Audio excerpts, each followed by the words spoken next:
So many times I've made up my mind to leave these lovely islands and say goodbye. Then I wonder, where could I go? You are the only place I really love. In the Caribbean, we are the place to see, with our sandy beaches and deep blue seas. We are the first and last to be discovered.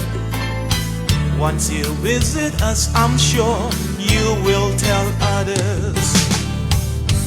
Turks and Caicos, I love you. I love you. Don't matter what I say or do, I'll be faithful, committed to you.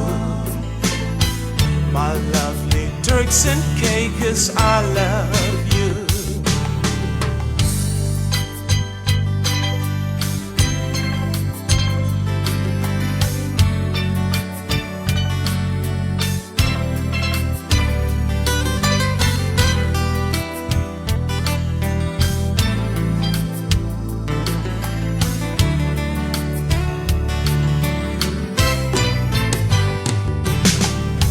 So tell your friends, come on down. We welcome you with open arms.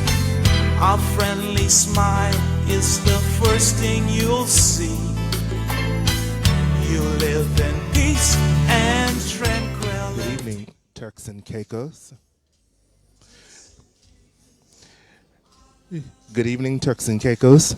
Those of you who are listening via Radio Turks and Caicos, and those of you who are watching online our live stream. We apologize for the late start this evening due to flight delays into the country. However, I'm pleased to say that our guests are all here in the capital of Grand Turk this evening for the third State of the State address by the Honourable Charles Washington Misick, Premier of the Turks and Caicos Islands. I want to welcome all those listening here in Turks and Caicos across the chain of islands, those also in the diaspora, and those internationally, including those in the United Kingdom and the United States, nearby in the Bahamas and Jamaica. Again, we apologize for our late start due to flight scheduling conflicts. However, the evening's proceedings will begin shortly. I am pleased to inform you, our viewing and listening audience, that the auditorium, Yellowman and Sons, in the island of Grand Turk, is filled with members of the community, ministers of government, senior public servants, members of parliament, members of the clergy, former members of parliament,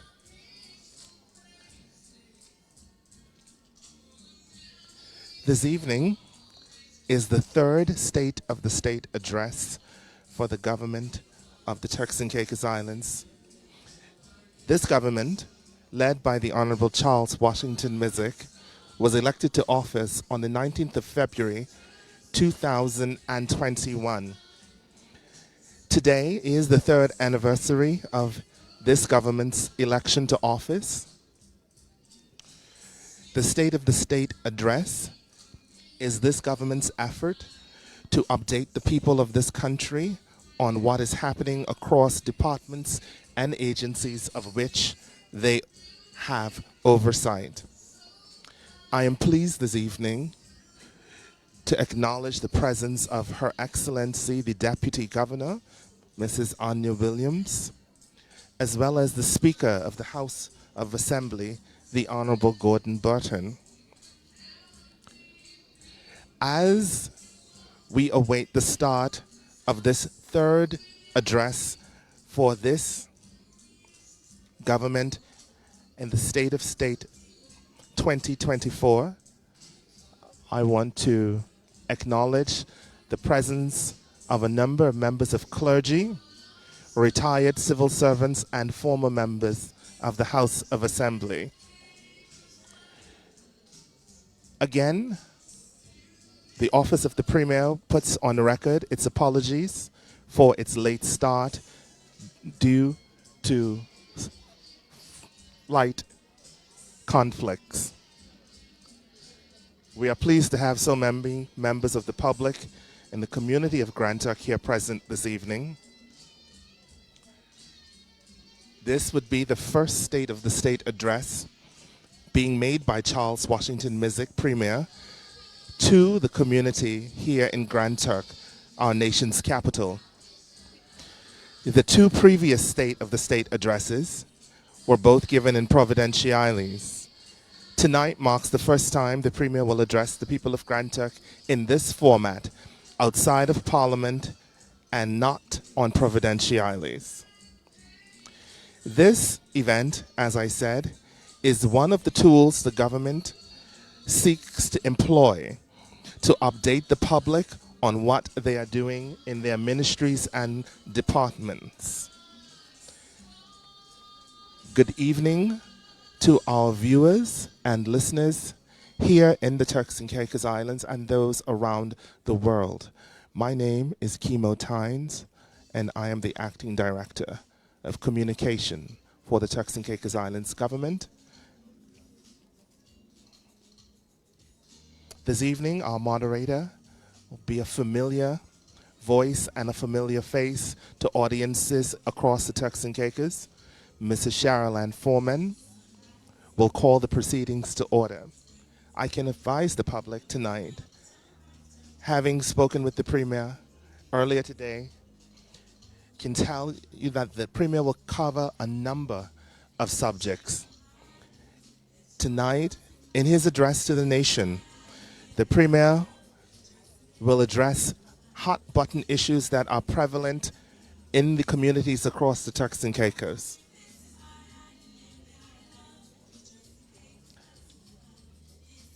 Again, we want to welcome everyone who's tuning in, both home here in the Turks and Caicos, whether you're in South Caicos, whether you're in North Caicos, whether you're in Middle Caicos, whether you're in Salt Key, whether you're in Parrot Key, Pine Key, or West Caicos, whether you're in Ambergris Key, we welcome all to this third State of the State address given by the Premier, Honourable Charles Washington Misick.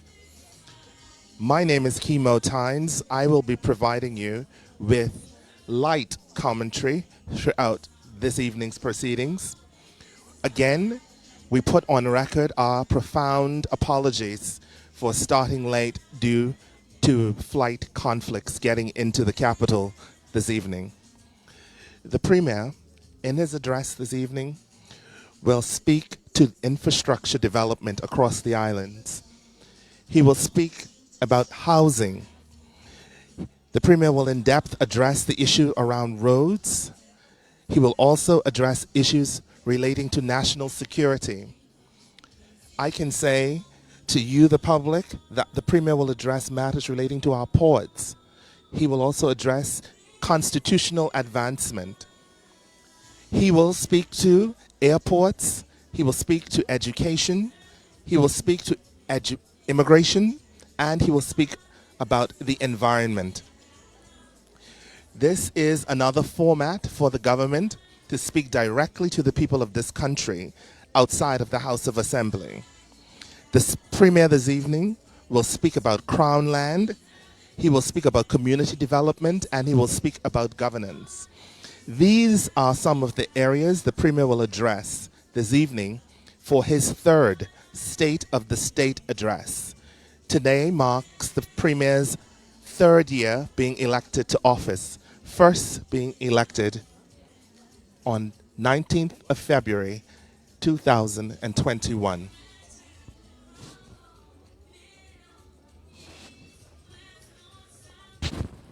Yeah. This is my island. Salt Key, Parrot Key, Pine Key, Little Water Key. Yeah. This is my island. Turks and Caicos. This is my island. Yeah. This is my island. Good evening, ladies and gentlemen, those viewing here in the Turks and Caicos, listening via Radio Turks and Caicos, those watching via different social media platforms, including the Office of the Premier's Facebook page and the page for the Turks and Caicos Islands government.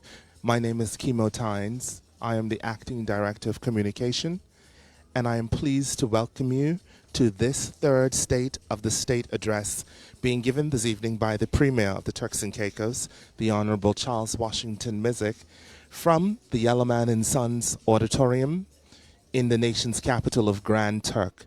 We again profoundly apologize for our late start due to flight conflicts earlier today, but I'm pleased to say that members of Parliament are here, senior leadership of the civil service is here, including Her Excellency the Deputy Governor, ministers of government, former members of the House of Assembly, retired civil servants, and a significantly large population here in the community of Grand Turk have turned out for this evening's event. This format, State of the State, is something new to the people of this country. It is only the third being given. It is one of the tools employed by this government to speak to the issues that they are currently undertaking in their third year in office. The Premier this evening will tell the country, having had sight of his speech, quote, "It is a time to build," unquote. This evening, Premier Honourable Charles Washington Misick will tell the people of this country that it is a time to build. That are big words from the Premier this evening. You will have to stay tuned to listen to more in-depth where he is speaking from and what his vision and the vision of the government is as they move forward into their third year in office. I can confirm the presence of the Chaplain of the House of Assembly, Bishop C. Alexander Williams III. Being seated now is the Minister for Tourism, Environment, Fisheries, and Coastal Resources, the Honourable Josephine O'Connelly. Seated in the auditorium, the Honourable Otis C. Morris, Minister for Home Affairs and the Member of Parliament for Grand Turk North.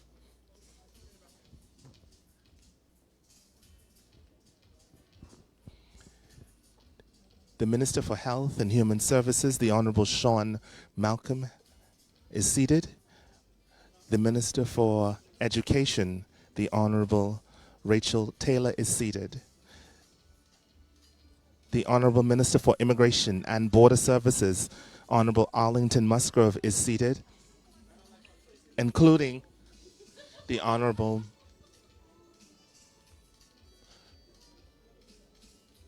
Jamel Robinson, who is the Minister for Physical Planning and Infrastructure Development.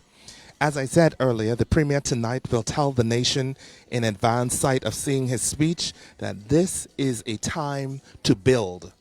The Premier will talk about infrastructure. He will speak about roads. He will speak about housing. The Premier tonight will tell the nation what his government has been doing in education, in healthcare. He will tell the nation what his government has been doing in constitutional advancement talks, and he will tell the nation what his government has been doing with community development. There are a number of issues the Premier will address to the nation tonight in his third State of the State address. He will not fail to address hot-button issues such as national security and safety. He will speak to Crown land, he will speak to community development, and he will speak to the overall governance of this country.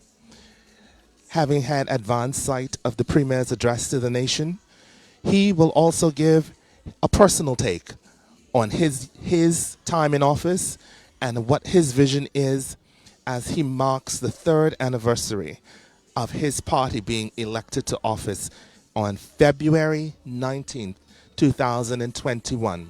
Today is 3 years to the day. Thus, this government has opted to host a State of the State address where they will update the people of this country on what is happening in their ministries and departments that they have been having oversight for the last 3 years. Again, we profoundly apologize for our late start due to flight conflicts, but I can gladly say the auditorium is filling up. Ministers and all dignitaries are here. I am pleased to also say Her Excellency, the Governor is here, Delaney Danielle Salvaratnam, as well as the spouse of the Premier, Mrs. Delthea Russell Misick, who's also just taken her seat. If you're watching from around the world, we welcome you. If you're listening via our nation's #1 and national radio station, Radio Turks and Caicos, my name is Kimo Tynes. I am the Acting Director of Communication, and I will be providing you with some light commentary throughout this evening. The main event this evening will be the address given by the Premier, Honourable Charles Washington Misick, and I can proudly say that the room has been filling up with members of the Grand Turk community who've come out to hear directly from the Premier. Taking his seat now is former Speaker to the House of Assembly, former Minister of Education, former representative for Middle Caicos, the Honourable Robert Hall. Listeners in Radio Turks and Caicos would know that Honourable Hall is the host of the really popular talk show Expressions, airing 3 times weekly. I'm sure he will be eager to hear what the Premier has to say to the nation.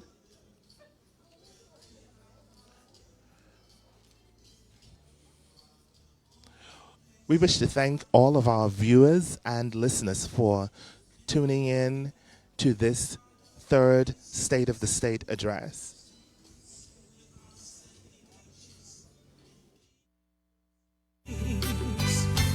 We are the first and last to be discovered. Once you visit us, I'm sure you will tell others. Turks and Caicos, I love you. I love you. Don't matter what I say or do, I'll be faithful, committed to you. My lovely Turks and Caicos, I love you.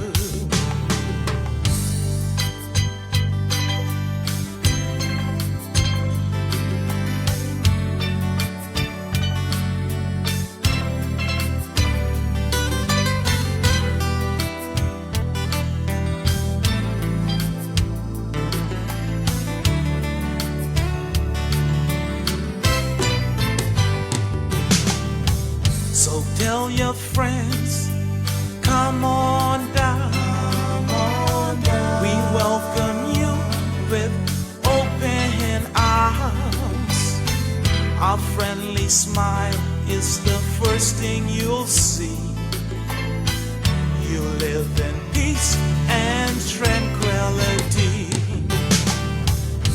Turks and Caicos, I love you. I love you. Don't matter what I say or do, I'll be faithful, committed to you.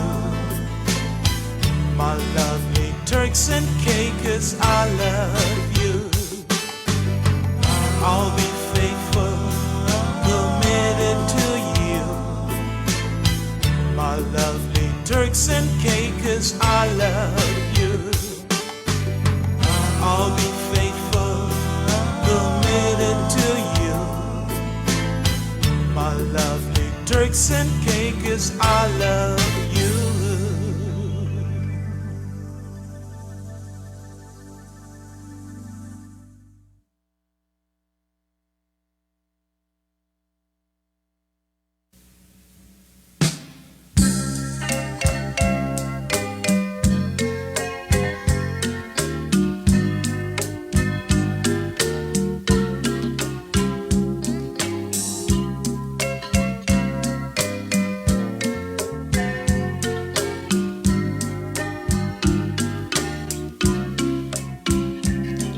Come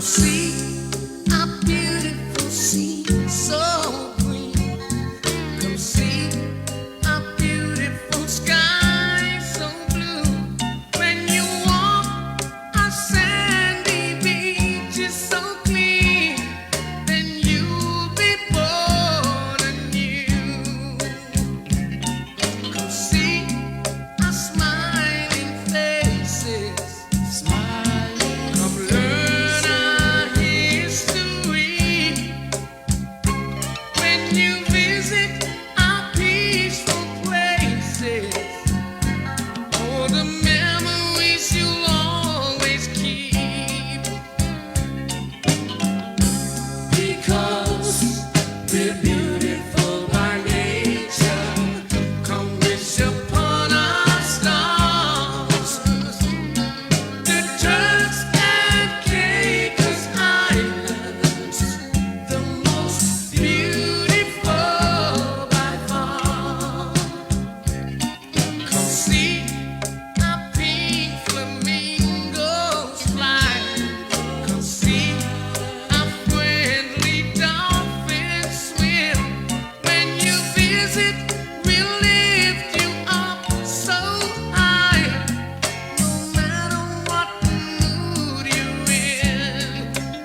Honourable Premier.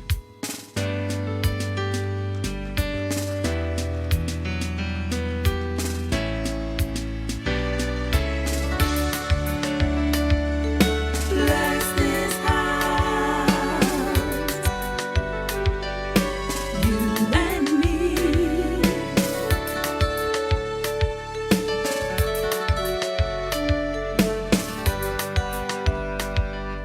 Unity, our great land. Lead us by the hand. We'll be brighter. Thank you very much. In all things, as a people, we give thanks. And I invite Bishop C. Alexander Williams III to invoke God's presence. Bishop Kalita.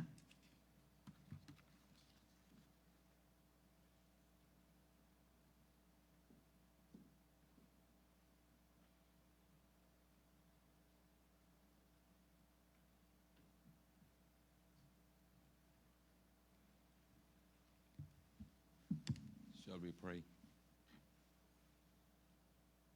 The earth is the Lord, and the fullness thereof, and they that dwell therein. For he has founded upon the seas, and established it upon the floods. Blessed is the nation whose God is the Lord, and the people whom he has chosen for his own inheritance. Lord, you have been our help in ages past. You have been our shelter from the stormy blasts. Fathers, we gather in this place as our Premier, Charles Washington Misick, addressed this country on the state of the state. We stand at this reflection point. Lord, we thank you for you have blessed us and all the blessing that you have bestowed upon us. Truly, we are a blessed people, and we celebrate your abundant goodness. We thank you for good governance and for your stellar leadership over these past 3 years. As he's charged the way forward, Creator God, we thank you for giving him dominion and authority over all that you have created. So Lord, now give him vision and vitality and strategy as he leads us forward. Thank you for good success and favor and blessing. We ask it now in Jesus' name. Amen.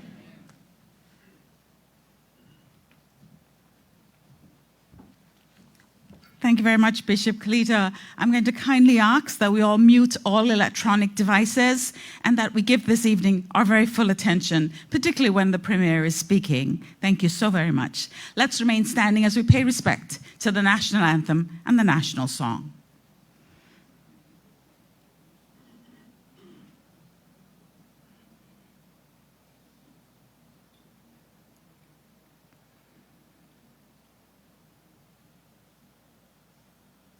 Ladies and gentlemen, please stand for the national anthem.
Though small, it is our own. Turks and Caicos, Turks and Caicos, our country firm and free.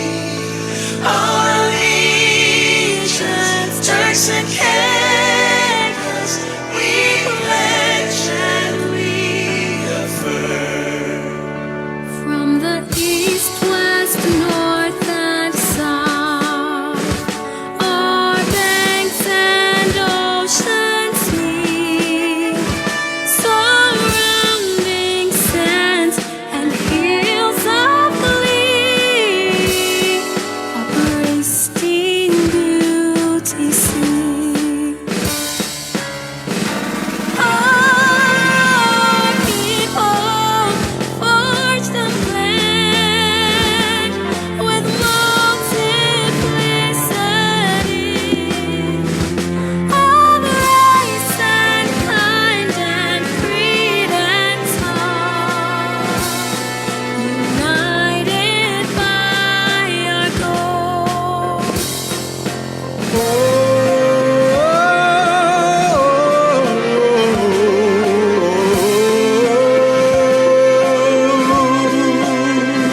Turks and Caicos, Turks and Caicos, our country firm and free. Our allegiance, Turks and Caicos, we pledge and we affirm. We stand with courage brave to maintain this land of ours, with islands scattered here and there. With trust in God we stand. Turks and Caicos, Turks and Caicos, our country firm and free. Our allegiance, Turks and Caicos, we pledge and we affirm. Our allegiance, Turks and Caicos, we pledge and we affirm.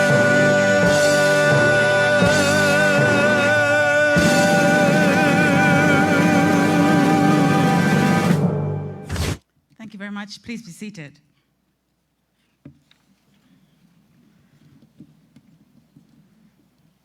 Her Excellency, the Governor of the Turks and Caicos Islands, Delaney Daniel Selvaratnam, the Honourable Charles Washington Misick, Premier of the Turks and Caicos Islands, and Mrs. Delphia Russell Misick, the Honourable Gordon Burton, Speaker of the House of Assembly of the Turks and Caicos Islands, Her Excellency, the Deputy Governor of the Turks and Caicos Islands, Mrs. Anya Williams, the Honourable Irwin J. Saunders, Deputy Premier and Minister for Finance, Investment and Trade, Minister for Tourism, Environment, Fisheries and Maritime Affairs, Culture and Heritage, Agriculture and Religious Affairs, the Honourable Josephine Connolly, Minister for Home Affairs, Transportation, Public Safety and Utilities, and the Telecommunications Commission, the Honourable Otis Morris, Minister for Immigration and Border Services, the Honourable Arlington Musgrove, Minister for Education, Youth, Sports and Social Services, the Honourable Rachel Taylor, Minister for Physical Planning, Infrastructure Development, the Honourable Jamel Robinson, Minister for Health and Human Services, the Honourable Sean Malcolm, the Honourable Rondalee Brathwaite Knowles, Attorney General of the Turks and Caicos Islands, Reverend the Honourable John Malcolm, Deputy Speaker of the House of Assembly, Honourable Members of the House of Assembly, former Chief Ministers and Premiers of the Turks and Caicos Islands, senior government officials, former Ministers of Government, directors and heads of constitutional bodies, bishops and ministers of religion, chairpersons and directors of statutory bodies, ladies and gentlemen, well-wishers, members of the media. Good evening. Welcome to the third State of the State. Traditionally, a State of the State address allows the government to reflect on its achievements, confront its challenges, and chart a path that will propel its country and people forward. to bring us the State of the State address is a son of the soil, an astute and knowledgeable politician, and a visionary leader. Please be upstanding as we greet Premier of the Turks and Caicos Islands, the Honourable Charles Washington Misick.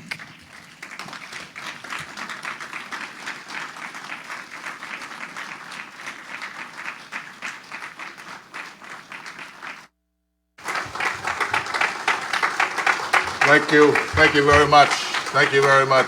You may be seated. Thank you, thank you, thank you. Well, it's a long way and a long time away from that thatch roof, 2-bedroom house in Bottle Creek, North Caicos. And I'm happy to be here. You look fantastic, all of you. And thank you very much for being here.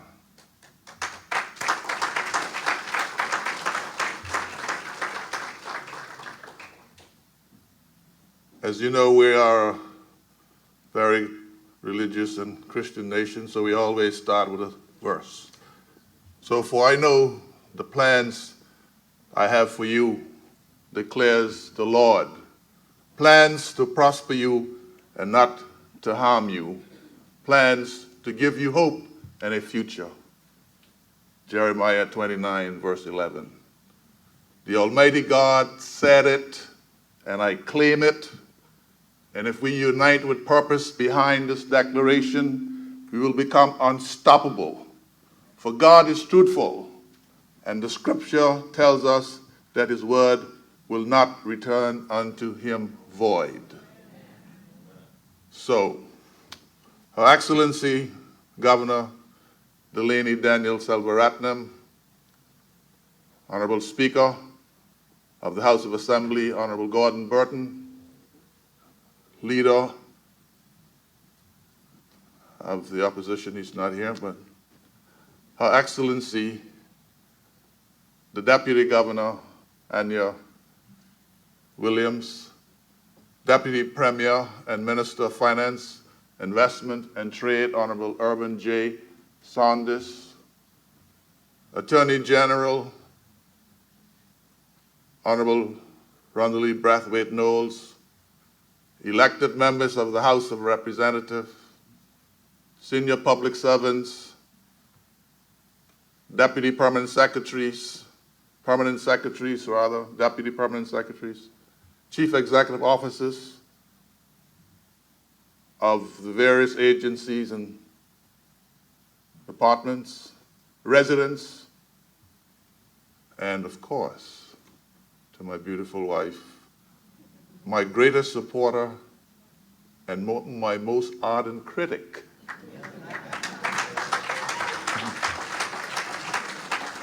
Good evening. The Progressive National Party has a proud tradition of being an agent of change and drivers of public value. We promise a change. We promise to keep you informed, and the annual State of the State was created to do just that. And so tonight, I am proud and I'm very humbled that I've been given the privilege as your Premier to deliver the State of the State address for the third year in a row.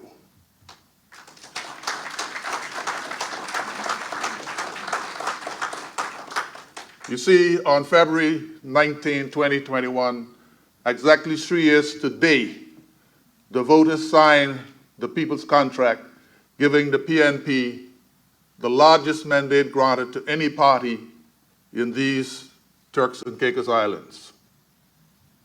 My fellow islanders, we understood very clearly the assignment. Put our people first. Put you at the center of development. Turn the economy around. 3 years ago, when we took office, the story was very, very different. The economy was gasping for air, as the worldwide pandemic had strangled our economic lifeblood, that is the tourism industry.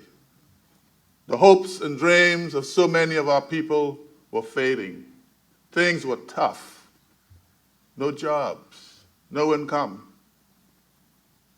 You placed your trust in the Progressive National Party, and you gave us the mandate to lead the pandemic recovery, and we delivered.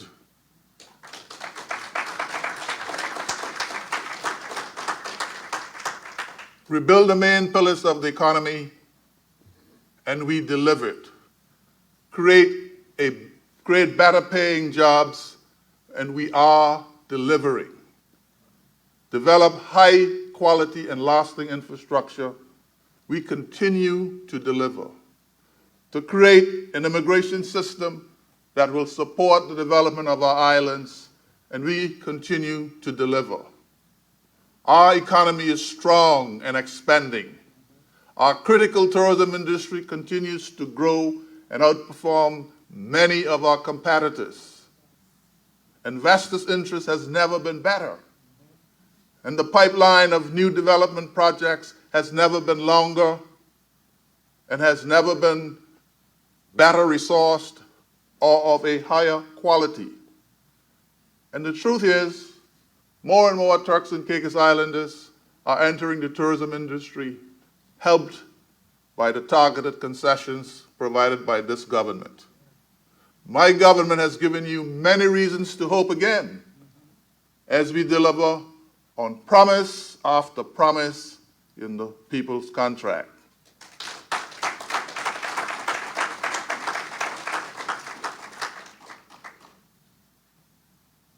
We crafted the People's Contract with your input. As we traveled the length and breadth of these islands, we heard your concerns and we understood the hopes and dreams that you have for your families.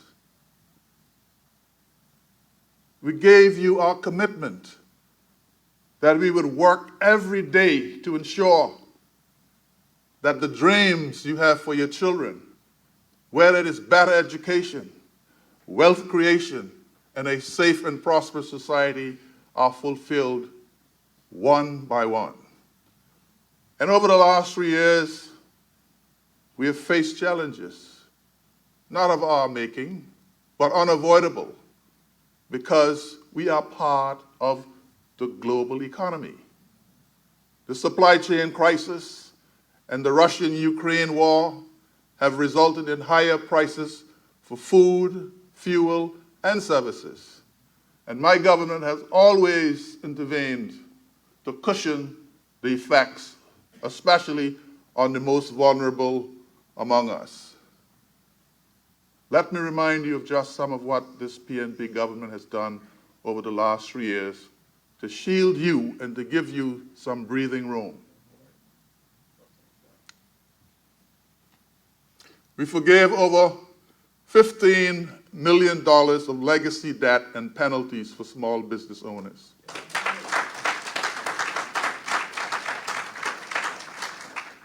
Gave status holders and British overseas territory citizens up to $2,500 in stimulus payments, totaling $25 million. And we expanded the category of business qualifying to grant funding through TC Invest. And we also increased the grant funding for qualifying projects. We provided agricultural grants and relief to qualified farmers and targeted the fishing industry for special funding assistance.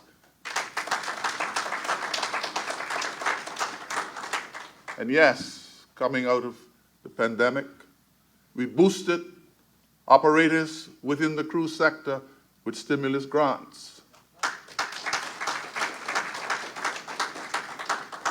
We increased the national minimum wage by over 20% to $8 per hour.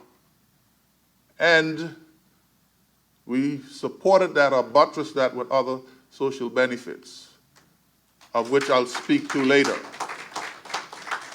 But workers in security, manufacturing, construction, banking, financial services, and insurance are now due to $9 an hour minimum. But get this, the PNP government has looked out for our invaluable public servants. Following a grant and pay review, the first in 10 years, every employee of the civil service has received at least a 10% increase. The actual amount spent on public servants' pay and grading was $19 million.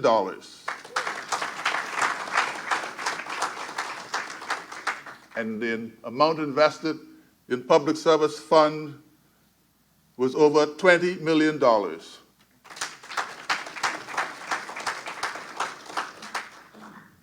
Prior to that, public servants received a 4% across-the-board increase and 6% contribution to a defined pension fund.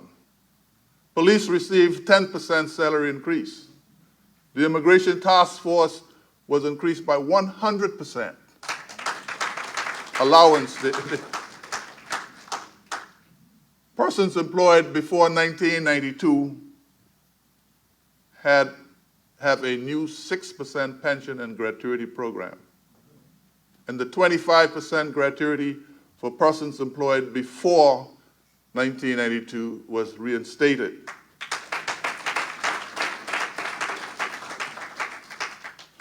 Retirees from the public service employed before 1992 receive a 20% increase in pension. And we're not finished yet, because efforts are being made to address other legacy anomalies in benefits for public servants. But that is not all either. My government has listened to the cry for relief from price inflation.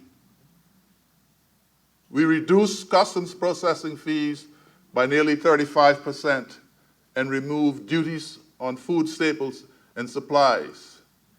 And we also reduced CPF from 7.5% down to 5%.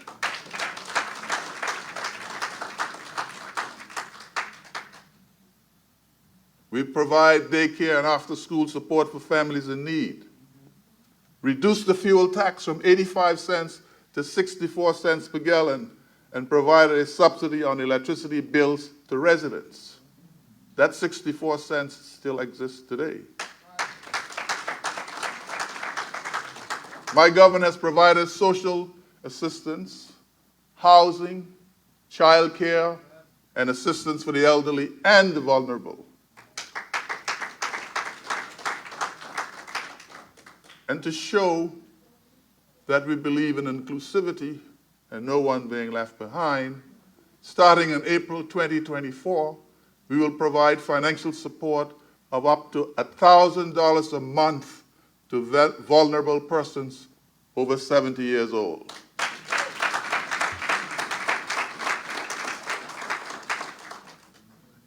We are giving educational opportunities to all with free community college admissions for Turks and Caicos Islanders.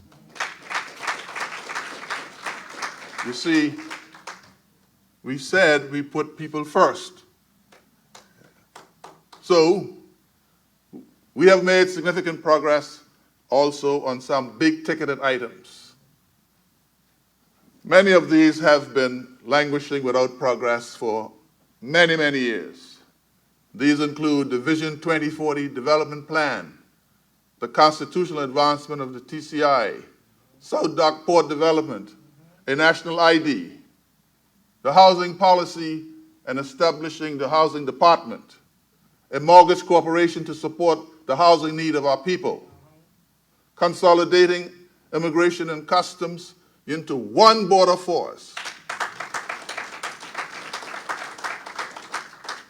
My team worked tirelessly over the last 3 years to deliver on the promises in the People's Contract. Give yourselves a round of applause, team. As with any plan, we have faced challenges, but we have found new opportunities and so many success.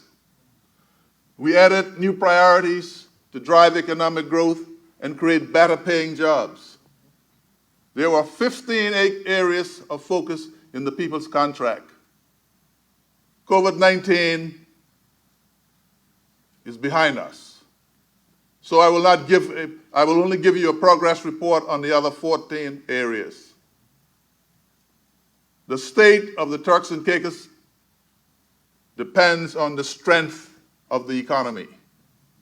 We took an economy that was floundering, and today it is stronger than ever. In 2022 and 2023, our economy experienced a remarkable surge, with growth rates exceeding 12%. Projections indicate a continued expansion driven by high tourism arrivals. Ladies and gentlemen, our policies and programs are delivering good results, and we will do more in 24.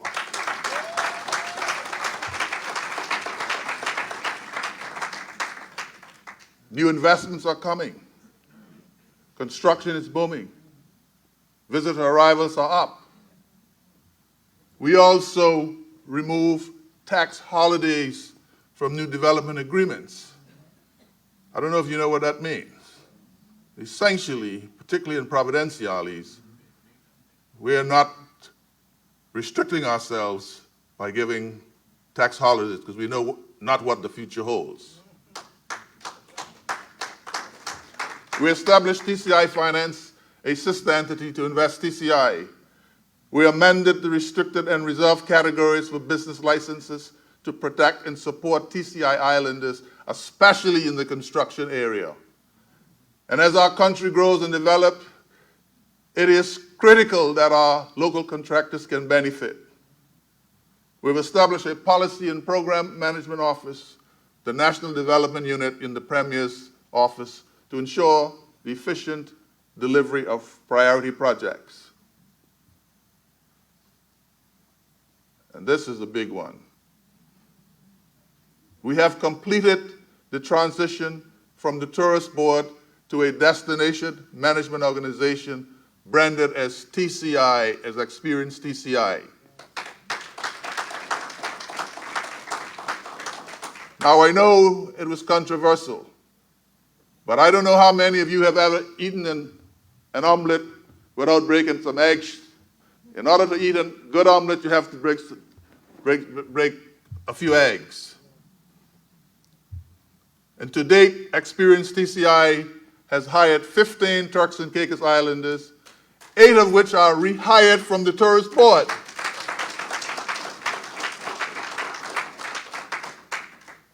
Now, each island has a local representative, so no longer is the focus purely on providenciales. Each island has a local representative to assist with marketing and product development. And get this, to date, the receivables since inception of the destination management fee last August is over $1.9 million.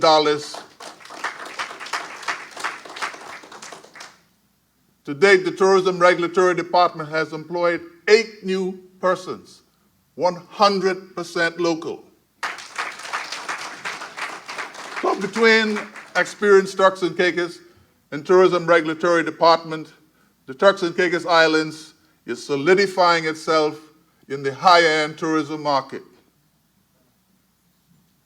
The Ministry of Tourism is currently conducting a carrying capacity survey to determine the future developments within the tourism sector and to establish protocols for large-scale projects. This is critical if we want to protect our environment.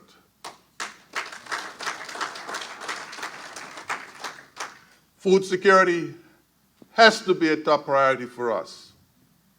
we depend heavily on imported items for our food basket. So our supply chain and prices are vulnerable to external factors. My government will continue to battle to keep down the prices of food and other essential items on which our people depend. And so to keep costs down and have food security, we must grow more of what we eat. The more we grow, the less we must import. Food security goes hand in hand with food safety. And this government is implementing policies, standards to control the risk and ensure that no unsafe foods are released into the Turks and Caicos Islands.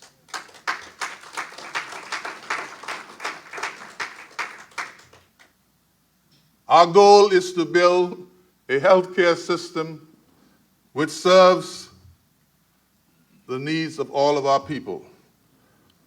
Sorry if I may just grab some water here. I have a bit of a throat issue.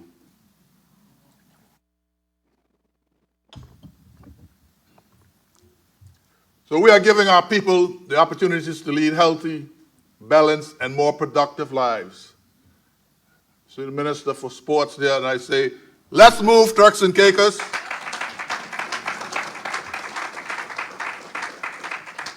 Now, we have a long-term healthcare contract that, for various reasons, is extremely expensive and does not serve the best interests of our people.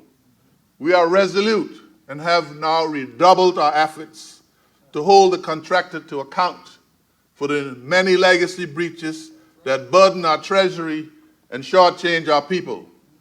We are implementing a better contract management system that will improve the delivery of care. With a state-of-the-art MRI machine and CT scanner, we have improved diagnostic services. Dental clinics have new dental equipment and more staff. The TCI first mental health facility, Center of Hope, is making a huge difference. And the long-standing issue of the dump site in Providenciales, Kyle, has finally been addressed. We have signed a contract for solid waste management for Providenciales, and this is a win for the people of Wheeling who have suffered from toxic smoke over many, many years.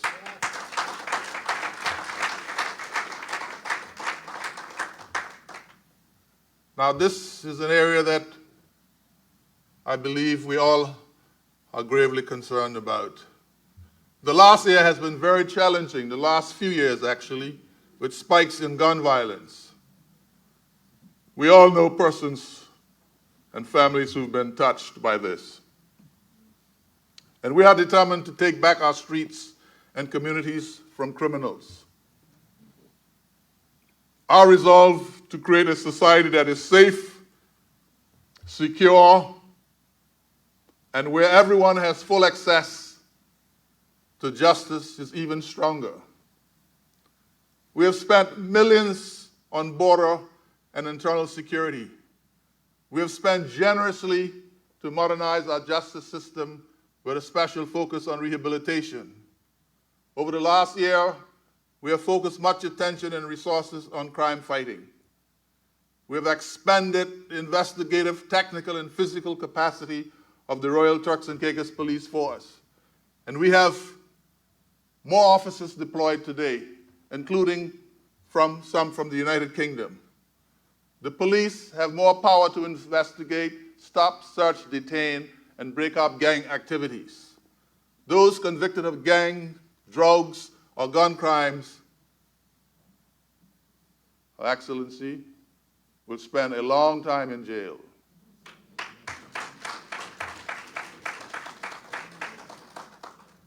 A new gangs, drugs, and guns unit has been operating since May of last year. Since then, 17 persons have been charged with offenses, including gang membership, possession of firearms, and drugs. And since January last year, 27 firearms have been taken off the streets. So, kudos to the police. New CCTV camera systems have been installed in strategic spots, and over time we will deploy them across all of our islands. And 2 new armored vehicles are deployed to help in the fight against crime. That's an investment of over $760,000. And mobile police stations are on the way.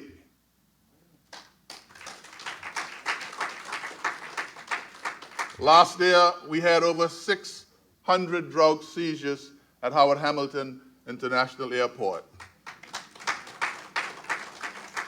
Recently, 61 pounds of narcotics were seized during a search on a vessel that illegally landed in Providenciales. And as you are all aware, a new police commissioner has been appointed by Her Excellency the Governor, who previously served as head of the Grenada Police Force. He also served as the head of the CARICOM Crime and Gun Intelligence Unit and is a former president of the Association of Caribbean Commissioners of Police. He will take up his duties in May. We expect him to hit the ground running with a new plan to deal firmly with all acts of criminality, and in particular gangs and gun crimes. Informal and irregular construction has been a problem for years.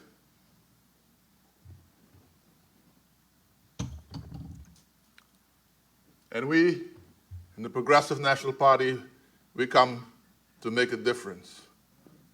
We will deal with the problem. And so we have established the informal settlement units. There are 47 informal settlements across the TCI. We have 37 in Providenciales, 9 in Grand Turk, and 1 in North Caicos. They are not only illegal, but they are unsafe. And informal settlements occupy a total area of 544 acres on Crown and private island lands. Since the unit was launched in November of 22, we have reclaimed just over 13 acres. There's extensive illegal construction of both residential and commercial buildings on Crown lands. And since May 2023, 161 notices have been served to those illegally occupying Crown lands. We will deploy a policy to manage reclamation and the displacement to protect those affected, especially children and the elderly. As I have said time and time again, education and human capital development will be the main vehicles for the growth and development of these islands. The long-term success of the TCI will only happen if we invest heavily in education and skills training. Every child who leaves high school must be able to read and to do basic math.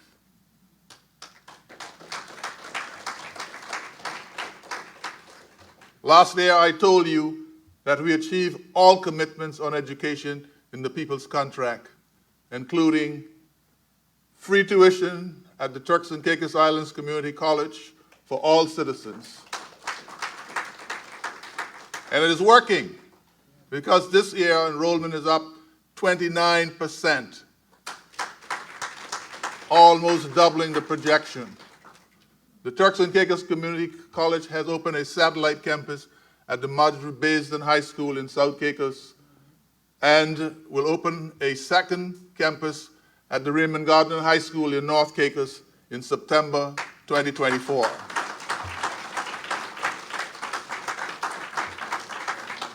The education sector is the largest recipient. Any teachers in here tonight? Anybody working in education? The education sector is the largest recipient of salary increases in the just concluded pay and grading review.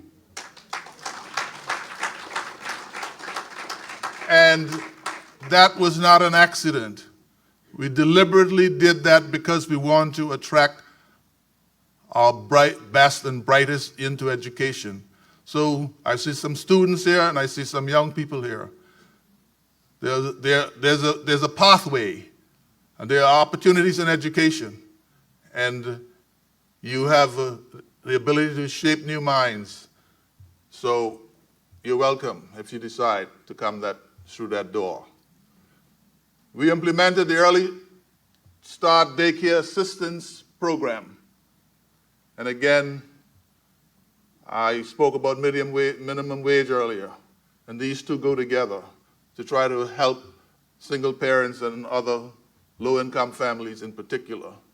The Daycare Assistance Program currently supports 93 children up to the age of 3 years old in 20 daycare centers. And the Social Enrichment Academic After-School Program has over 200 students enrolled, and we expect more to join.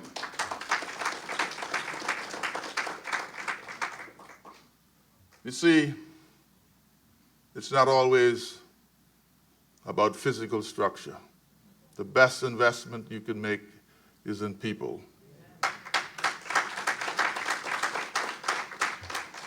The nutritional program will be launched in the coming year. 7 nursing students completed 6 months of clinical training at the University Hospital of the West Indies.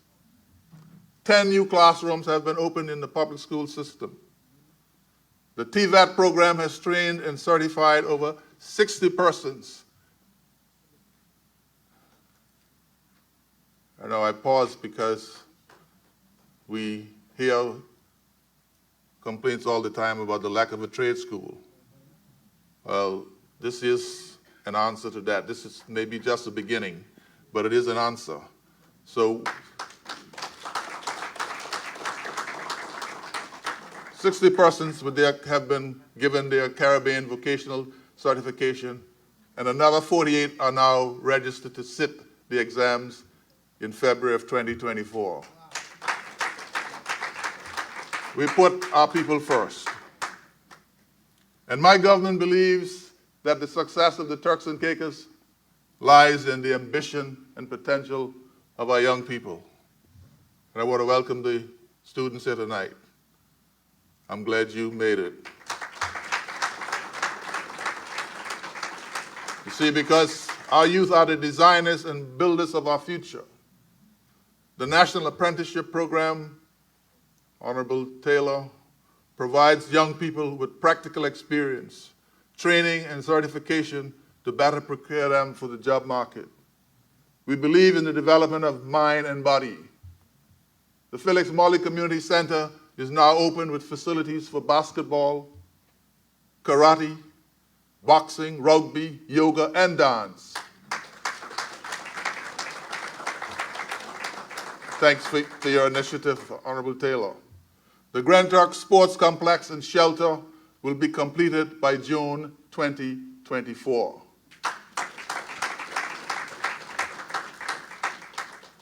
The refurbishment of sports facilities and community parks are scheduled to start this year.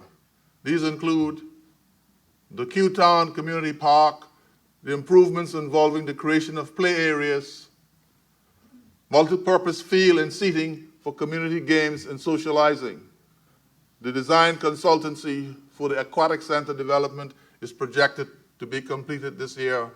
You know, we have some very brilliant swimmers. And this Olympic-sized swimming facility is meant to sharpen their skills so that we can become more competitive in this area. It's just natural for us with all the water and everything around us. The refurbishment of the sports field in South Caicos is projected to be completed by the end of this year.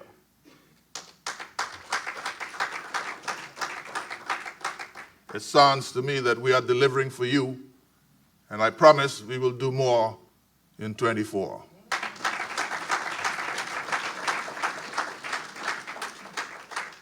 Now, one of the most frustrating issues over decades, it's been Crown lands, how they are distributed. My fellow Turks and Caicos Islanders, the People's Contract promised you access to land at affordable prices. And Honorable AG, we are delivering. The discount for Turks and Caicos Islanders on the purchase or conversion of residential purchase leases, and I know some of this is repetitive, but I think it's worth hearing again. CPL to freehold has been increased. The concession has been increased from 25% to 50%.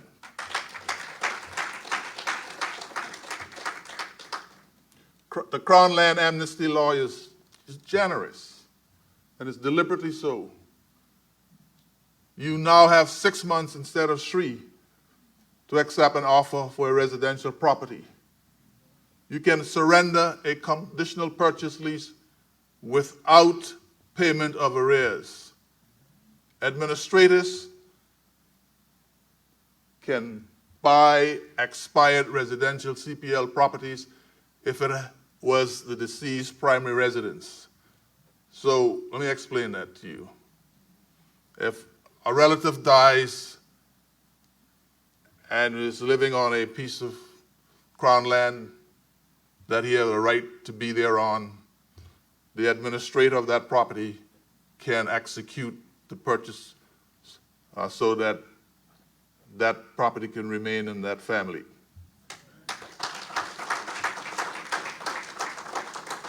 There are different ways to get your titles as well. You can convert a residential CPL to freehold title. You can pay for freehold titles in installments. You can convert CPL to long leases. You can surrender a CPL without cost. And you can also shrink, if you have a piece of land that is huge, you can shrink, reconfigure it, and in exceptional cases, exchange the plot. The government is delivering for you. We are conscious that housing is important, and we will do more in 24. Now, we recognize the aspiration of every family to own a home. We also recognize the important role a home plays in family well-being and stability.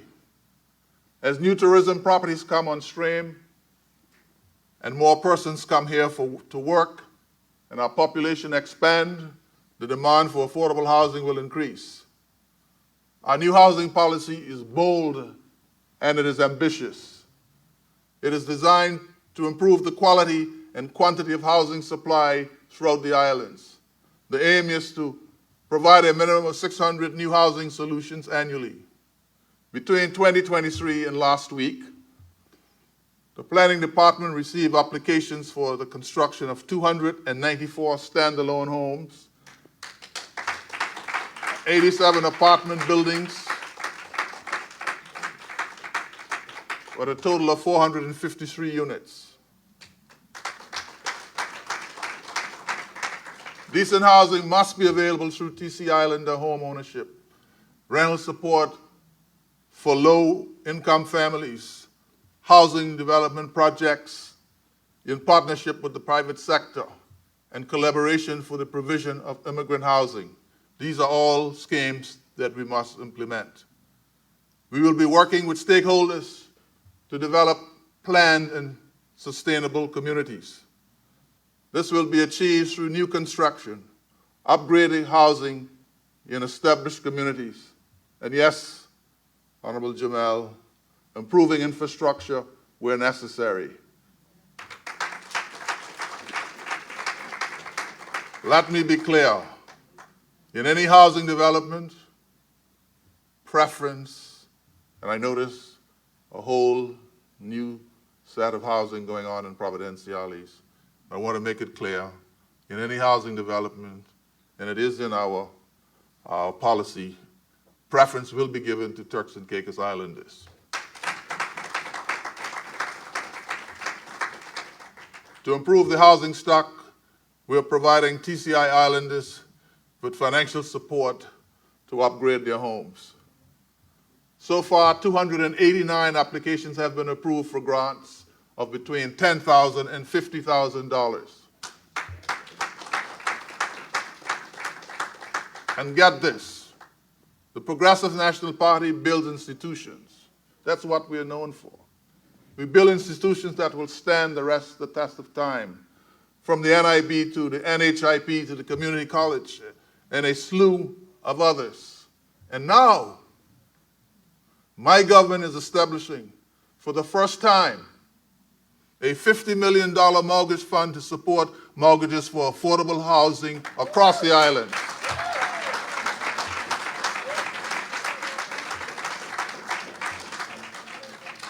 An initial $7 million has been appropriated last week for this purpose. Ladies and gentlemen, we are delivering on our promises, and we will do more in 24.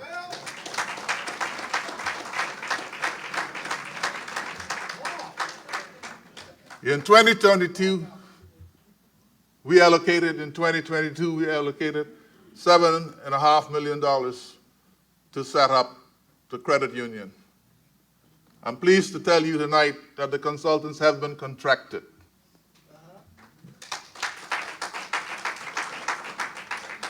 During the 6-month period of the contract, the consultants will lead all aspects of setting up the credit union.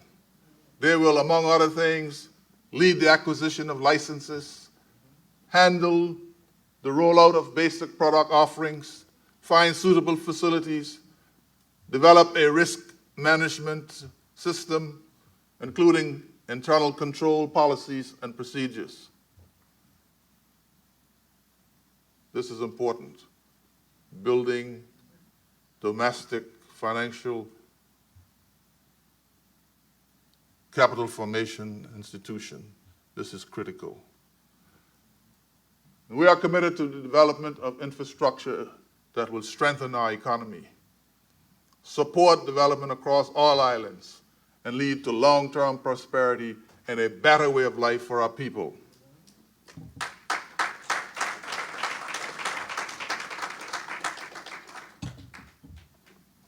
And this is why we are expanding and modernizing our airports, our ports, and communication infrastructure so that people, goods, and information can move quickly. My government is working very hard to give everyone access to clean water. We are spending over $1 million to install city water lines in Wheeling, Blue Hills, and Long Bay in Providenciales. When we came here in 2021, we had serious water problems in Grand Turk. The residents of Grand Turk have seen improvements and a more reliable water supply. We installed a 1 million gallon saltwater reverse osmosis plant, 2 million gallon storage tanks, and a water distribution pumping station. And we installed 820 smart water meters with 200 more on order.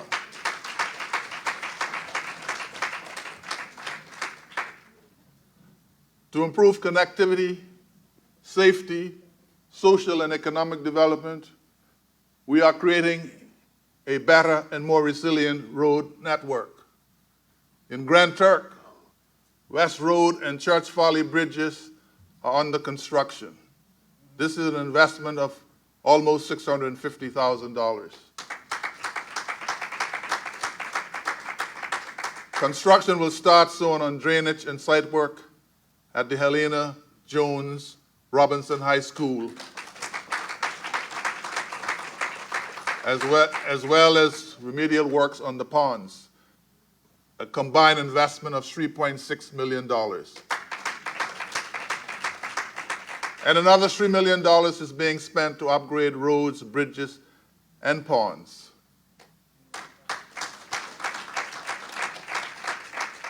In Providenciales, we will spend $4.9 million to pave and repair roads, $3.4 million on new drainage and other improvement works. And yes, Randy, over $1.2 million for the redevelopment of Fuller and Clementina Walk-in Park and the Bike Park. Over $500,000 to upgrade our recreational parks in Blue Hills, Q-Town, Five Keys, and the Bight. In Northern Middle Caicos, we are investing $1.5 million to upgrade the Bottle Creek Community Center. Mr. Musgrove, $750,000 to renovate the Bambara Beach Vendor Market, and $500,000 to renovate and refurbish the Horse Stable Beach Community Park. And Honorable Malcolm in South Caicos, we're investing $3.5 million on community road repairs, $1.5 million to redevelop Congrand Docking Facility, and $1 million to redevelop the Regatta Village. And over $500,000 will be spent on street cleaning and maintenance works across all islands. We are delivering on our promises. And we will be doing more in 24.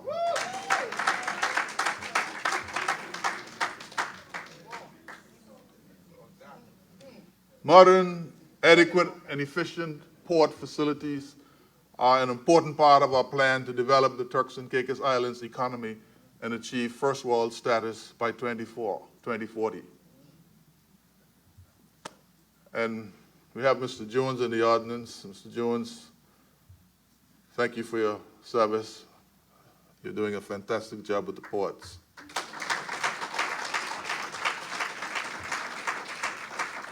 My government has spent well over $9 million on port rebuilding, rehabilitation, and expansion on all islands.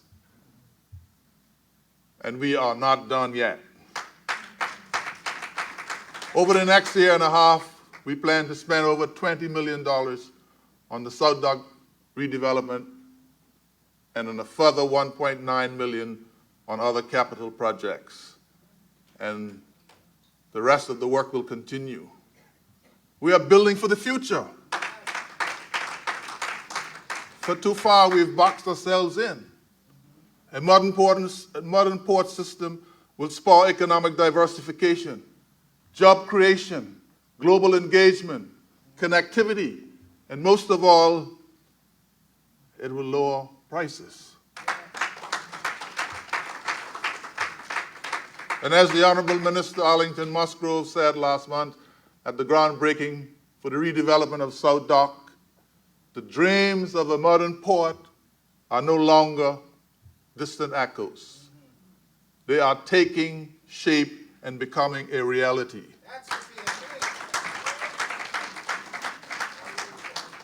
And if it all goes as planned, the project at the South Dock should be completed by mid-2026.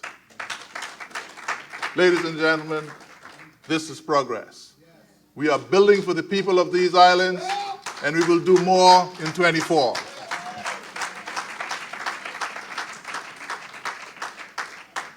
The South Caicos Port Rehabilitation Project, including the construction of sea defenses, a new berth and pavement was completed in July.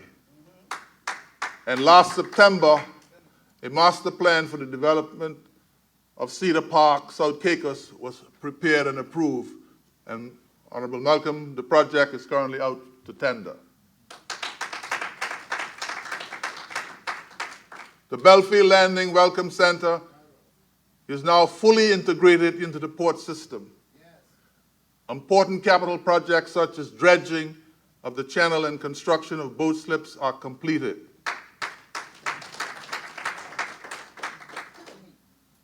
And as a tourism-dependent destination, a modern airport system is critical to economic growth and sustainability. Our airport must be in tip-top shape and able to handle not only commercial air traffic, but also cater to the general aviation. I don't know how many of you see on a daily basis the number of luxury jets, private jets that park at the various. TCI is doing well. So conscious of this need, the TCIA has been very busy. It has completed renovations to the terminal building at the Eric Arthur Middle Caicos Airport, completed renovations to the temporary building, the fire hall, and the tower building at the Clifford Gardner Airport in North Caicos.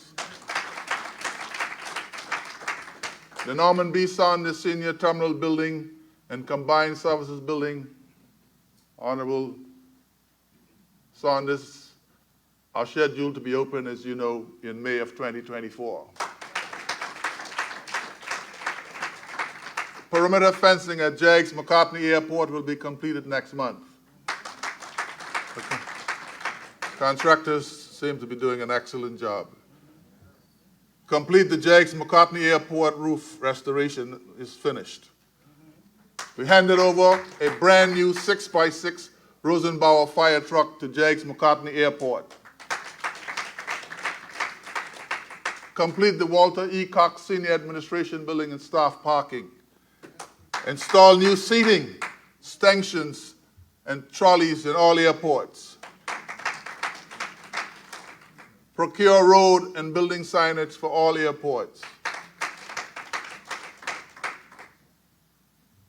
I don't see anyone from the airport here, but Honorable Chuck, Honorable and Permanent Secretary Bain, thanks for the hard work.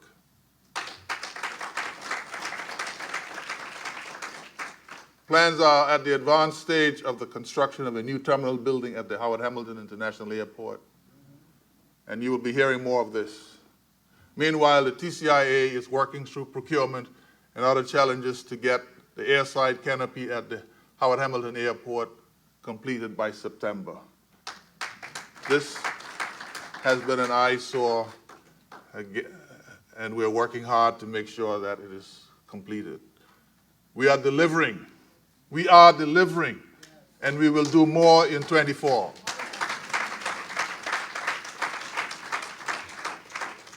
The TCI is vulnerable to the effects of climate change, such as hurricanes, sea level rises, droughts, and degradation of protected habitats.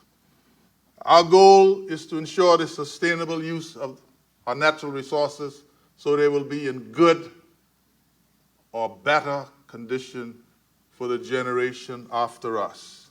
We are trustees. We should leave this place better than we meet it. We are implementing various initiatives with local and international partners to preserve ecological sensitive national assets. We are updating regulations to improve the management and monitoring of the country's protected areas. And we are identifying new areas for protection and developing management plans for them. A national climate change policy, Honorable Josephine, has been developed to guide our response to the effects of climate change.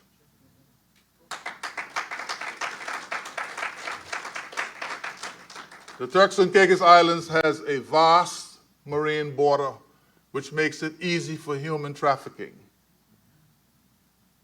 With the recent upheavals in Haiti, we have seen a surge of illegal immigration. Irregular migrants put excessive pressure on our resources. We have stepped up surveillance of our borders and have a zero-tolerance approach to smuggling and those who hire irregular migrants. And I'm appealing to employers to desist. We are intercepting, detaining, and repatriating irregular migrants, but it is costing us dearly. Over the last year, get this, we repatriated over 4,800 migrants at a cost of $5.5 million. As a mitigation intervention, $5 million has been spent on additional vessels, which are on order.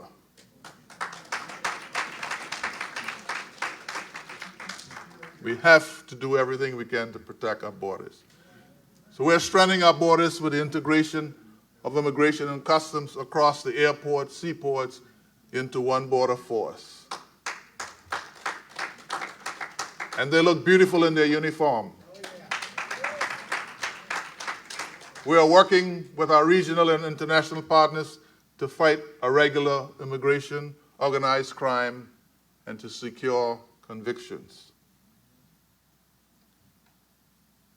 The People's Contract promised digital transformation.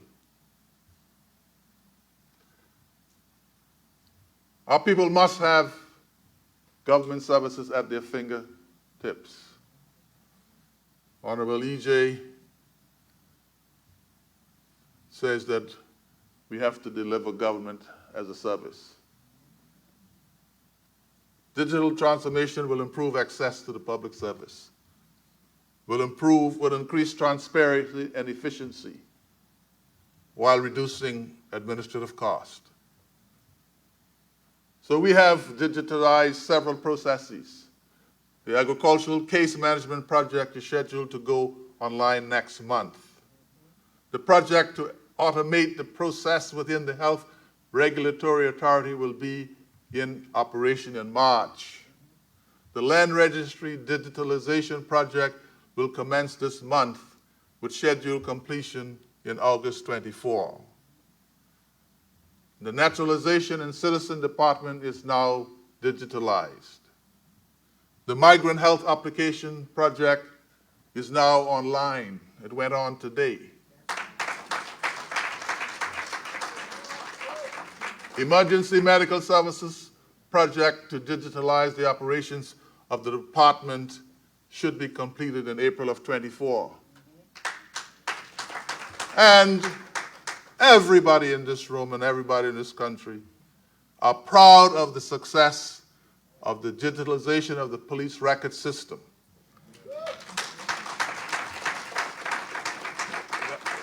This has been a significant reduction in processing and turnaround times, and thanks to Honorable EJ for his help.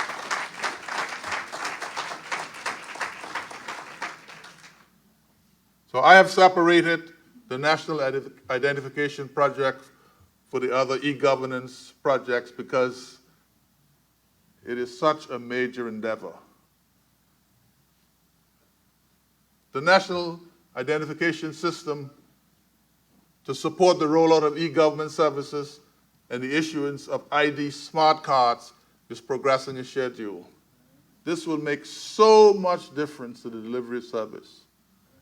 During the next 5 months, the project will focus on ID card procurement and creating the organizational processes and regulations to accommodate the new national ID system. We expect that the cards will be available by the first quarter of 25.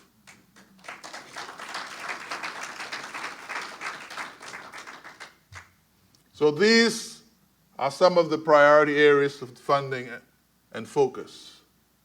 But over the medium term, we will digitalize all government systems, including our statutory bodies. We want to thank all those in the public service who are embracing the change.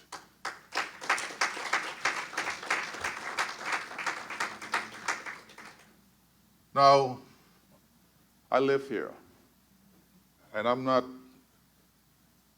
oblivious to the reality. Despite the success of the economy, I know there remain pockets of poverty.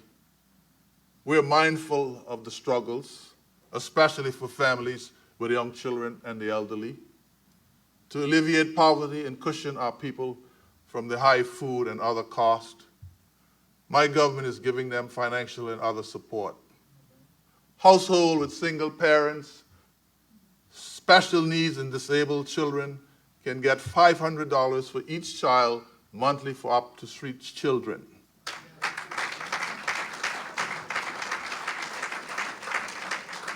And my government has more than doubled foster care assistance from $120 to $300 weekly per child for up to 3 children per household.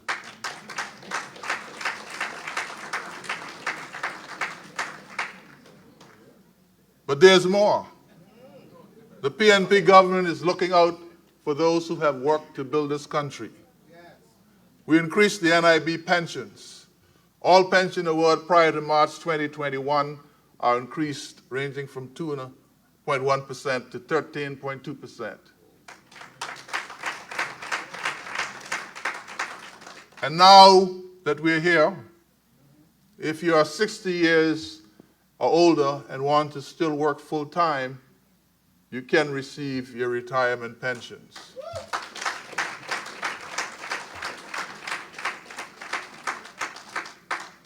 We are delivering, and we will do more in 24.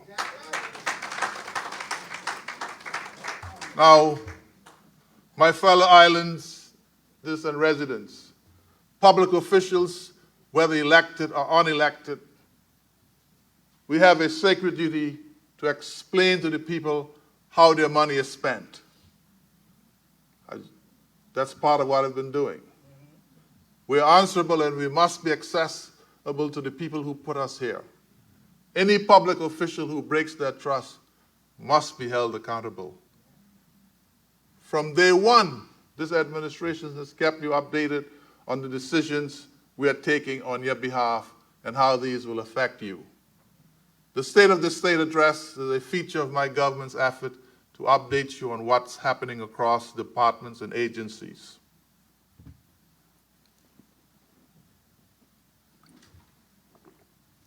And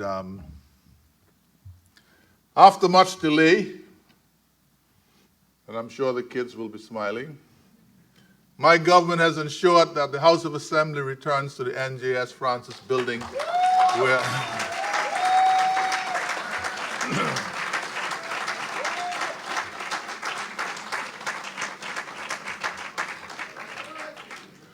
where it rightly belongs. It has been 4 long years, and thankfully, the auditorium to the H.A. Robinson High School can now go back to the real beneficiaries of it.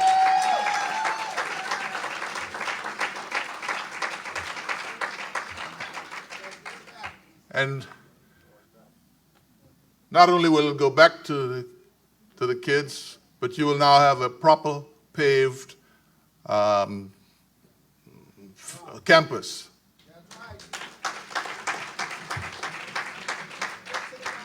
Yes, and we are returning the people's house and the seat of democracy.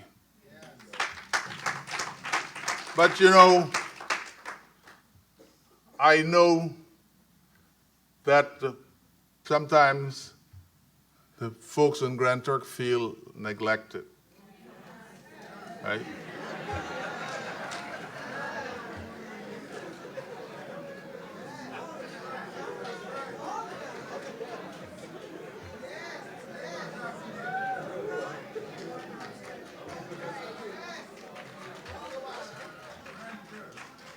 But Grand Turk, you are the seat of our government, and I promise you will see more in 24. Now I know Sharon don't believe that.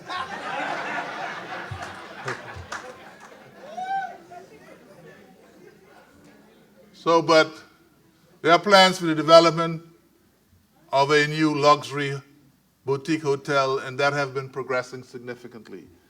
And you don't have to take my word for it. You can ask any one of the other members of cabinet.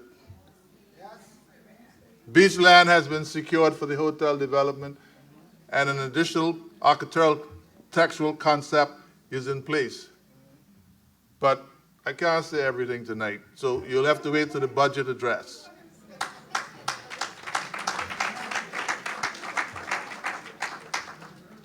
But I am also very pleased to announce that advanced negotiations are underway with a local banking institution to provide limited service at Jags McCartney International Airport.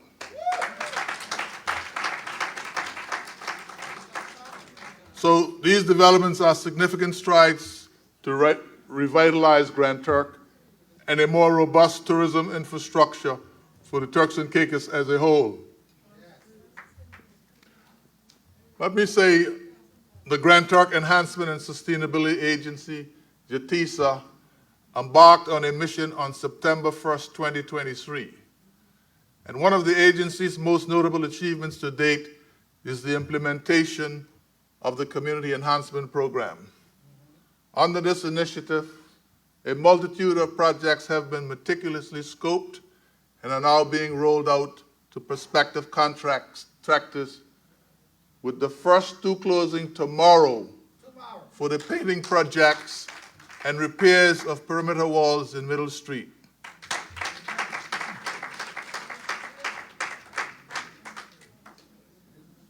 In a few days, we will launch the National Development Plan, which will take us up to 2040 and beyond. Vision 2040 will guide our development over the next 15 years. The goals, dreams, and broad strategies have been agreed on by stakeholders, including the two major political parties. And while I'm at it, let me say this. Just last week in the House of Assembly, there's been tacit agreement by the opposition that together the two parties should build an infrastructure pipeline for the next 25 years so that there could be no argument about what is critical for the development of this country thereafter. So as a people, we seek to have a greater say in our collective destiny, Governor. We are entitled to determine how we are governed. We believe we have shown the capacity to manage our affairs efficiently and in the best interests of our people. Following several rounds of bipartisan meetings with the United Kingdom, we have agreed on some important changes which should take effect after the next general election. The House of Assembly will now become a parliament. And there will be direct elections for all members, which means no more appointed members. That means that we will be giving our people more power to hire and fire all their political representatives. And the term in office will increase now from 4 to 5 years. I'd like, at this juncture, to thank the opposition for their support as we seek to change an overly restrictive constitution. In this matter, our goals are aligned for the benefit of our people. Over the last 3 years, we've had many, many highlights and some lows. That is the nature of any journey. To achieve our mission of a prosperous TCI, we will do all that we can. If there are mountains to climb, we will climb them. If the valleys are deep, together we will walk them. When the roads are rough, we will carefully navigate them. That is what my government has done over the last 3 years. We stabilized the economy and have set it on a path for sustainable long-term growth. Ladies and gentlemen, the future is looking bright and more certain. Foreign direct investments are flowing at a pace we have never seen before. Our task is to choose the right ones and ensure that our people reap the rewards. Tourism continues to perform better than expected.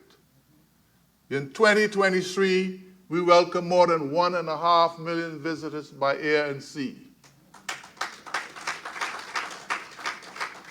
Air arrivals increased in 2023 to over 660,000. Arrivals by air are up 21.6% over the 2019 pre-pandemic levels. Did you get that? We're getting it right. We're getting it right, Alvin, and the DMO is helping. In 2023, we had nearly 925,000 cruise passengers, an increase almost 26% over 2022. After completely shutting down during the pandemic, the growth momentum is good, and we expect cruise passengers to surpass pre-pandemic levels in short order. Construction continues to boom as investors show sustained interest in our islands and residents build and improve homes.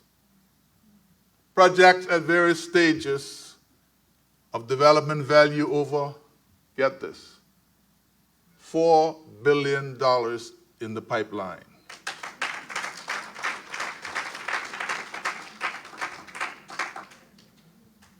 And we are proud of the list of brands we're attracting, such as the Marriott on South Caicos, the brand Lorraine, Andes, Moan Palace on Providenciales.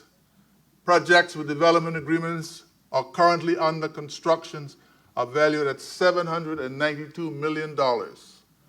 Projects with MOUs in place with the finalization of development agreements in progress are valued at over $2.7 billion.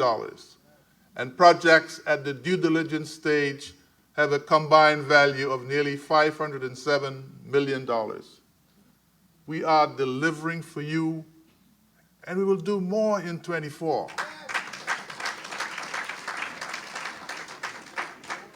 The unemployment rate is trending downward. In 2021, the first year we came to office, the revenue was just over $398 million. In 2023, our revenue, as was told by the Minister for Finance last week in Cabinet, jumped to $437 million.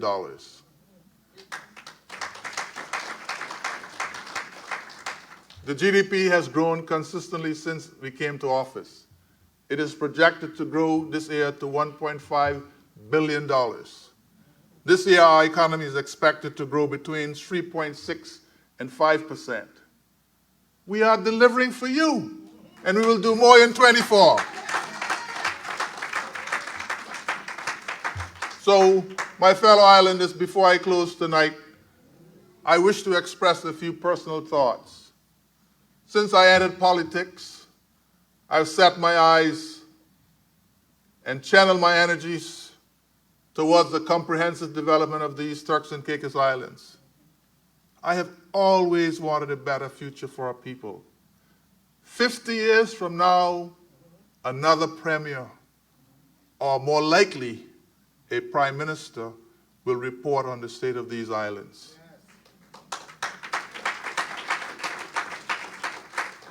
He or she must be able to look back on the decisions we make and must be able to say, they did good.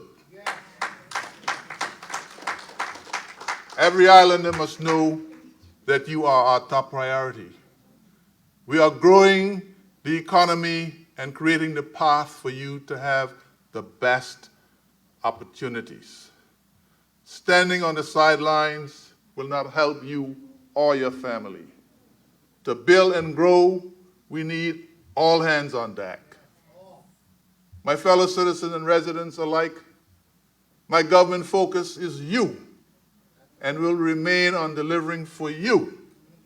My government has stood firm and continued to deliver for our people. We are creating opportunities that can stand the trials of time. The PNP government established the People's Contract as a way for our people to hold us accountable. You believe in this contract. You elected us, and we continue to deliver for you. We are focused on creating the path for you to have the best opportunities, and we will continue to deliver for you. The economic transformation has given our people new opportunities, and many have seen their lives improve in drastic ways. We continue to deliver for you. And so for 3 years in a row, we have record-breaking foreign direct investment. It is a time to build. We are preparing the TCI for the future. We are building a Turks and Caicos where the ambitious can achieve their goals. We are building a Turks and Caicos where families and communities can feel safe and strong. We are building a Turks and Caicos where people, no matter where they are, will want to return home. This is our moment. This is our moment. We can make it last, but we must accept the principles expounded by Gandhi. There should be no wealth without work, no pleasure without conscience, no science without humanity, and no knowledge without character, no politics without principle, and no commerce without morality, and no worship without sacrifice.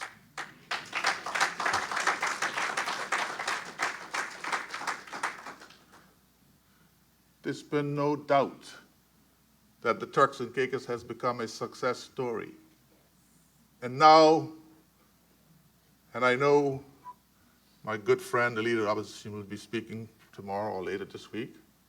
And now that much hard work has been done, many are lining up to take the credit. But like Gabran, I ask, are you a politician asking what your country can do for you, or a zealous one asking what you can do for your country?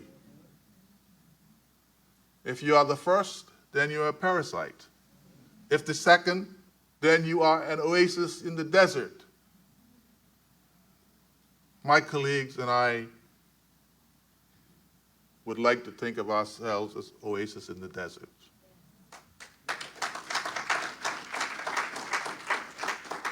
Let us ask the Almighty God to give us the wisdom and crown our efforts with success and bounty. I have an abiding faith and endless hope that we will come together to build a happy, strong, prosperous, and beautiful by nature Turks and Caicos Islands. We will do more in 24. Thank you, thank you. God bless you, and God bless our beautiful islands. And so, ladies and gentlemen, have a great night.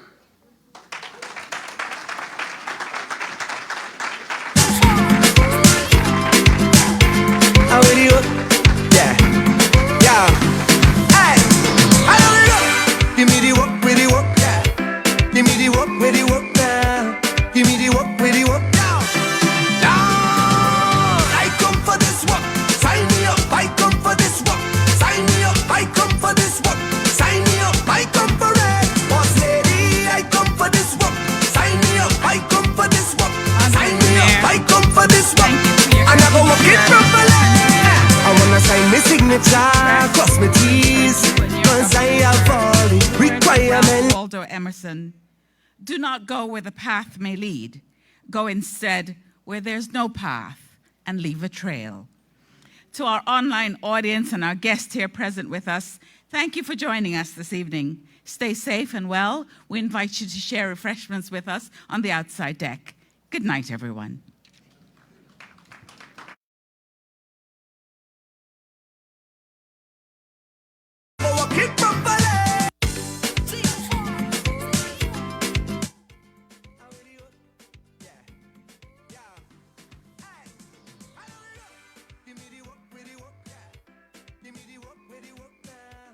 Give me the work,